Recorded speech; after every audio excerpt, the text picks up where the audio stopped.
ഒരു 90% ബിസിനസ്സുകാരും സ്ഥിരമായിട്ട് യൂസ് ചെയ്യുന്നൊരു വാക്കാണ് ഓപ്പറേഷണൽ സ്റ്റക്ക്.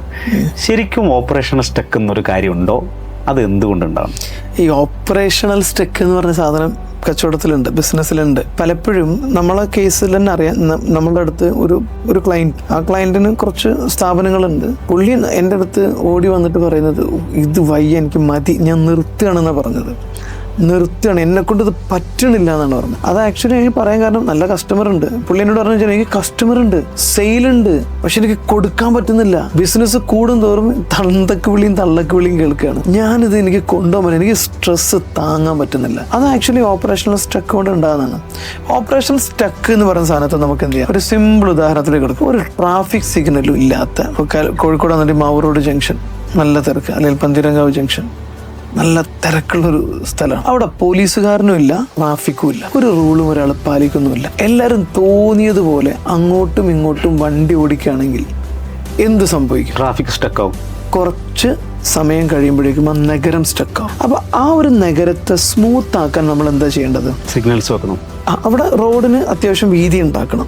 റോഡിന് അത്യാവശ്യം വീതി, ആ ഒരു ട്രാഫിക്കിനെ ഉൾക്കൊള്ളാൻ പറ്റുന്ന ഒരു വീതിയിലേക്ക് ആ റോഡ് കൊണ്ടുവരണം. ഒന്ന്. എന്നിട്ട് അവിടെ ആ പോകേണ്ടതിൻ്റെ റൂൾ പാറ്റേൺ സെറ്റ് ചെയ്യണം. അതിനനുസരിച്ചിട്ട് അവിടെ എന്ത് ചെയ്യണം? സിഗ്നൽ ചെയ്യണം. സിഗ്നൽ കൊണ്ടുവരണം. ആ സിഗ്നൽ ഗ്രീന്, യെല്ലോ, റെഡ് എന്ന് പറയുന്ന പാറ്റേണിൽ വർക്ക് ചെയ്യുന്നതിനനുസരിച്ച് അങ്ങനെ മൂവ് ചെയ്യുമ്പോൾ പതുക്കെ ആ സ്റ്റക്കായ സാധനം റിലീസ് ആവാൻ തുടങ്ങും. പിന്നെ അതവിടെ റൂള് വെച്ച്, ആ സിഗ്നൽ അനുസരിച്ച് വെച്ച്, മോണിറ്ററിങ് ക്യാമറകൾ വെച്ച്, CCTV കൺട്രോളിലൂടെ നമുക്ക് റൂള് ബ്രേക്ക് ചെയ്യുന്ന ആളുകളെ കണ്ടെത്താനും അതിന് ഫൈന് കൊടുക്കാനുള്ള സംവിധാനം വെച്ച് ആ ഫൈൻസുകളൊക്കെ ഓട്ടോമേറ്റ് ചെയ്ത് പോകുന്നതോടുകൂടിയിട്ട് നഗരത്തിൻ്റെ ട്രാഫിക് സ്റ്റക്ക് എന്ന് പറയുന്ന സാധനം ഒഴിവാക്കിയിട്ട് അതിന് ട്രാഫിക്കിൻ്റെ ഒരു ഫ്ലോ രൂപപ്പെടും. ഇത് തന്നെയാണ് ബിസിനസ്. അതായത് അവിടെ കൃത്യമായിട്ടും ഒരു ബിസിനസ്സിനെ സംബന്ധിച്ചിടത്തോളം അവിടുത്തെ ഒരു ഓപ്പറേഷണൽ ഫ്ലോ ഉണ്ട്. ആ ഓപ്പറേഷണൽ ഫ്ലോ, പ്രൊഡക്റ്റ് പർച്ചേസ് ചെയ്യൽ, പ്രൊഡക്റ്റിൻ്റെ ഓർഡർ, അതിന് എഗെയിൻസ്റ്റ് ആയിട്ടുള്ള പർച്ചേസ്, അതിന് എഗെയിൻസ്റ്റ് ആയിട്ടുള്ള പ്രൊഡക്ഷൻ ഉണ്ടാവാം, അല്ലെങ്കിൽ സർവീസ് ഉണ്ടാകാം, അതിൻ്റെ ഡെലിവറി, ക്യാഷ് കളക്ഷന്, അത് ഡെലിവറി ചെയ്യാൻ ആവശ്യമായിട്ടുള്ള കുറേ സ്റ്റാഫുകളുണ്ടാവും. ഈ സ്റ്റാഫിൻ്റെ ടാസ്ക് മാനേജ്മെൻറ്റ്, ടാസ്ക് അലോക്കേഷൻസ്, അവരുടെ ടാസ്കിൻ്റെ മോണിറ്ററിങ്ങും പെർഫോമൻസ് റിവ്യൂസും, അതനുസരിച്ചുള്ള റിപ്പോർട്ടിംഗ് സ്ട്രക്ചറും. അപ്പോൾ ഒരു ബിസിനസ്സിൻ്റെ മെയിൻ ഫ്ലോ, ഓർഡർ വരുന്നു, പർച്ചേസ് ചെയ്യുന്നു, പ്രൊഡക്റ്റ് ചെയ്യുന്നു, അല്ലെങ്കിൽ സർവീസ് ഡെലിവറി ചെയ്യുന്നു, പോകുന്നു. ഇത് ചെയ്യാൻ നമുക്ക് കുറച്ച് ആൾക്കാർ വേണം. ആ ആൾക്കാർ ഇത് ചെയ്യുന്നുണ്ടോ എന്ന് നോക്കി വരുത്താനുള്ള കുറച്ച് ടൂൾസുകൾ വേണം. അവർക്കിത് എങ്ങനെയാണ് ചെയ്യേണ്ടതെന്ന് പറയാനുള്ള കുറച്ച് റെഗുലേഷൻസും റൂൾസുകളും വേണം. ഈ സാധനം പരമാവധി നമ്മൾ സെറ്റ് ചെയ്ത് സോഫ്റ്റ്വെയറും AI ഇൻറ്റഗ്രേഷൻസൊക്കെ കൊണ്ടുവന്ന് ഇവരിതെല്ലാവരും ഇത് പ്രോപ്പറായിട്ട് ചെയ്യുന്നുണ്ടോ എന്ന് അറിയാൻ വേണ്ടിയിട്ട് ഡെയിലി, വീക്ക്ലി മോണിറ്ററിങ്, റിപ്പോർട്ടിംഗ് സ്ട്രക്ചറും, അതനുസരിച്ച് നമുക്ക് ഡാഷ്ബോർഡിലേക്ക് ഈ സാധനങ്ങൾ കളക്ട് ചെയ്യാൻ പറ്റുന്ന രീതിയിൽ റിവ്യൂവിൻ്റെ ലെയറുകൾ സെറ്റ് ചെയ്യാം. ഇപ്പോൾ ബ്രാഞ്ച് മാനേജർ ബ്രാഞ്ചിൻ്റെ കാര്യങ്ങൾ റിവ്യൂ ചെയ്യുന്നു, അതിൻ്റെ മേളിലുള്ള റീജിയണൽ മാനേജർ ചെയ്യുന്നു, ഫൗണ്ടർ എന്ത് ചെയ്യുന്നു, അല്ലെങ്കിൽ ഓൺട്രപ്രണർ എന്ത് ചെയ്യുന്നു, ഓവറോൾ ഡാഷ്ബോർഡിലേക്ക് ഇതിൻ്റെ പെർഫോമൻസ് കറക്റ്റ് ചെയ്യുന്നു.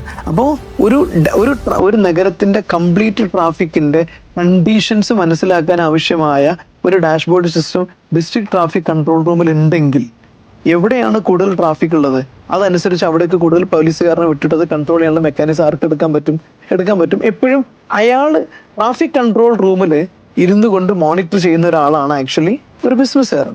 അപ്പോൾ അങ്ങനെ ഒരു ബിസിനസ്സിൻ്റെ ഡാഷ്ബോർഡ് സിസ്റ്റം ഉണ്ടാക്കി അതിനാവശ്യമായ നല്ല ടീമിനെയും ഡെവലപ്പ് ചെയ്ത് കഴിഞ്ഞാൽ ഓപ്പറേഷണൽ സ്റ്റക്ക് നമുക്ക് ഒഴിവാക്കാൻ പറ്റും. പക്ഷേ ഈ ഓപ്പറേഷണൽ സ്റ്റക്ക് ഒഴിവാക്കണമെങ്കിൽ അതിനാദ്യം ഈ ഓൺട്രപ്രണർ തീരുമാനിക്കണം. ഞാനെല്ലാം ചെയ്യണം, ഞാൻ ചെയ്താലേ ശരിയാവുള്ളൂ, എല്ലായിടത്തും എൻ്റെ കണ്ണെത്തണം എന്ന് പറയുന്ന ഒരാൾ ഒരിക്കലും രക്ഷപ്പെടാൻ പാടില്ല. അയാൾ എന്നും ട്രാഫിക് സ്റ്റക്ക് തന്നെ ആയിരിക്കും, അയാൾ എന്നും ഓപ്പറേഷണൽ സ്റ്റക്ക് തന്നെ ആയിരിക്കും. അയാൾക്ക് സ്ട്രെസ്സ് കൂടും, അയാൾക്ക് പ്രശ്നങ്ങൾ വരും. അയാളുടെ മൈൻഡിലുള്ള വിശ്വാസം എല്ലാവരും കള്ളന്മാരാണ്, ആരെയും വിശ്വസിക്കാൻ പറ്റില്ല. എനിക്ക് അങ്ങനെ 1-2 ക്ലയൻസ് ഉണ്ട്, അവർ വിചാരിച്ചു വെക്കുന്നത് എല്ലാവരും കള്ളന്മാരാണ്, ആരും വിശ്വസിക്കാൻ പറ്റില്ല, എല്ലാവരും പറ്റിക്കും. ഈ ചിന്ത ഇങ്ങനെ മനസ്സിൽ വെച്ച് കൊണ്ട് നടക്കുന്ന ആളുകൾക്ക് ഒരിക്കലും നല്ലൊരു ടീമിനെ ഡെവലപ്പ് ചെയ്യാൻ പറ്റില്ല. വിശ്വസ്തനായ ഒരാൾ നിങ്ങൾക്ക് കിട്ടണമെങ്കിൽ നിങ്ങൾ മറ്റുള്ളവരെ വിശ്വസിച്ച് തുടങ്ങണം. ബായി, ഒരാള് നല്ല വിശ്വസ്തനായ ഒരാൾ നിങ്ങളുടെ അടുത്ത് വരുവാണ്, നിങ്ങളുടെ സ്ഥാപനത്തിൽ ജോലി ചെയ്യാൻ വന്നിരിക്കുകയാണ്. അയാളെ നിങ്ങൾ ഇങ്ങനെ ഒരു കള്ളനെ പോലെ സംശയദൃഷ്ടിയോടുകൂടി നോക്കുന്നു, അയാളുടെ പെരുമാറ്റത്തിൽ നിങ്ങളൊരു കള്ളനോട് പെരുമാറുന്ന പോലെ പെരുമാറുന്നു, അയാളെ നിങ്ങൾ വിശ്വസിക്കാതിരിക്കുന്നു, അയാളെ എല്ലാ കാര്യങ്ങളും നിങ്ങൾ സസ്പീഷ്യസ് ആയിട്ട് തന്നെ മോണിറ്റർ ചെയ്യാൻ തുടങ്ങിക്കഴിഞ്ഞാൽ ഓട്ടോമാറ്റിക്കലി കക്കാത്ത അയാൾക്കും കക്കാൻ തോന്നും. ഏതായാലും ഇയാൾ എന്നെ കള്ളനെന്ന് വിളിക്കുന്നത്, ഏതായാലും ഇയാളുടെ ഉള്ളിൽ ഞാനൊരു കള്ളനാണെന്നുള്ള ഫീൽ ഉണ്ട്, ഇയാൾ എന്നെ കള്ളനാണെന്ന് ഡൗട്ട് ചെയ്തിരിക്കുന്നു, ഞാൻ വരുന്നിടത്തും പോകുന്നിടത്തും ഞാൻ കട്ടുമെന്ന് ഇയാൾ നോക്കിക്കൊണ്ടിരിക്കുന്നുണ്ട്.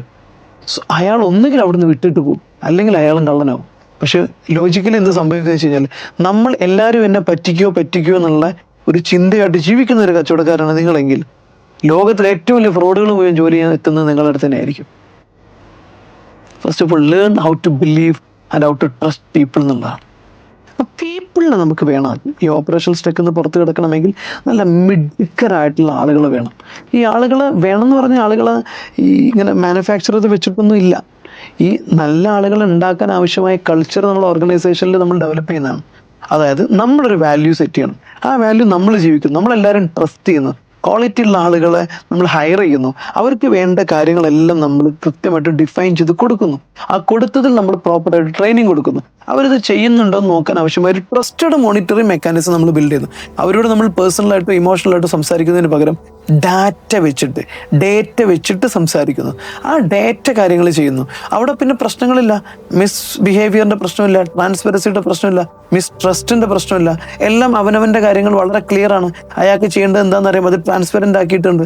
സ്വാഭാവികമായിട്ടും ഒരു കള്ളനാണ് അവിടെ വരുന്നെങ്കിൽ പോലും അയാൾ ആ ട്രാൻസ്പെറൻസ് എൻവയോൺമെൻറ്റിലും ഒരു ട്രസ്റ്റഡ് ആയിട്ടുള്ള എൻവയോൺമെൻറ്റ് അയാളും സത്യസന്ധനായിട്ട് മാറുകയാണ് ചെയ്യുക. ആ ഒരു സാധനം നമുക്ക് ആദ്യം ബിൽഡ് ചെയ്യണം. പിന്നെ പ്രോസസ്സുകൾ കൊണ്ടുവരണം. ഇപ്പോൾ ഞങ്ങൾ ബിസിനസ് കൺസൾട്ടൻസി ഒക്കെ ചെയ്യുന്ന സമയത്തും ഈ പ്രോസസ്സുകളും ടീമും അതിൻ്റെ മോണിറ്ററിങ് മെക്കാനിസം, അതിൻ്റെ ടെക്നോളജി ഇൻറ്റഗ്രേഷൻസ്, ഈ ഒരു 4 കാര്യത്തിലൂടെ നമുക്ക് എല്ലാ ഓപ്പറേഷണൽ സ്റ്റെക്കൊന്നും പുറത്ത് കിടക്കാൻ പറ്റും. പക്ഷേ ഇതെല്ലാം ഓൺട്രപ്രണർ വിചാരിക്കണം, ഞാനാണ് ബിസിനസ് എന്ന് മാറണം, ഞാനില്ലാതെയാണ് എൻ്റെ ബിസിനസ്സിന് എഫിഷ്യൻസി ധരിക്കണം. ഇയാൾ എപ്പോഴും ഗ്രോത്ത് ഡ്രൈവ് ചെയ്യുന്ന ആളാണ്, ഓപ്പറേഷൻ ഡ്രൈവ് ചെയ്യുന്ന ആളാവാൻ പാടില്ല.